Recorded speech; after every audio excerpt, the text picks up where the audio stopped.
ఐపీఎల్కి వస్తున్నటువంటి ఆదరణ చూసి ఎంతోమంది ఐపీఎల్ లాగే పాకిస్తాను పిఎల్పి, అలాగే ఇటువైపు బంగ్లాదేశ్ కూడా బిఎల్పి అని మొదలుపెట్టింది.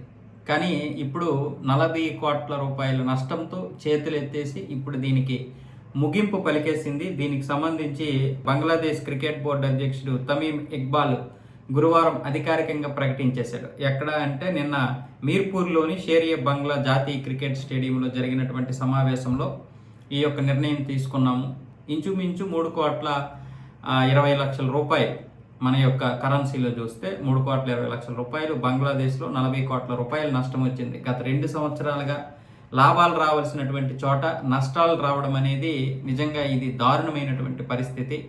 ఇంత దారుణంగా ఈ యొక్క బీపీఎల్ని ముగించడము బాధాకరమే.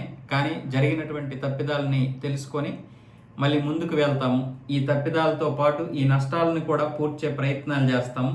అయితే మేము ఊహించినటువంటి దెబ్బే ఇది అన్న విధంగా ఇక్బాల్ అయితే మాట్లాడాడు. అంటే కొన్నిసార్లు పులిని చూసి నక్క వాత పెట్టుకున్నట్లే ఉంటుంది. ముఖ్యంగా వీళ్ళలో యూనిటీ ఉండదు.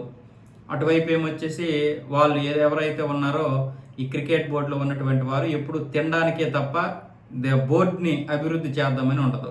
పాకిస్తాన్లో కూడా ఇదే పరిస్థితి సేమ్. కాకపోతే పాకిస్తాన్కి ఏంటంటే ఎంతో కొంత క్రికెట్ పిచ్ ఉంది కాబట్టి అక్కడ జనాలు కూడా క్రికెట్ని కొంచెం ఆదరించడం వల్ల అదేదో ఒక విధంగా కింద మీద పడి ఇప్పటి వరకు అయితే మెల్లిగా రన్ చేయగలుగుతుంది.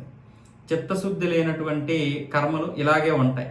అంటే నేనేం శపించడం లేదు, అలాగనే వాళ్ళని ఏదో ఇలా జరగాలి వీళ్ళకి అని చెప్పడం లేదు. వాళ్ళలో ఉన్నటువంటి లోపాలు తెలిసి కూడా గ్రహించరు. వాళ్ళకి తెలుసు లోపాలు ఏంటన్నది, కానీ ప్రతి దాంట్లో కూడా మతాన్ని తీసుకొస్తారు. అదే వచ్చిన బాధ వీళ్ళతోటి.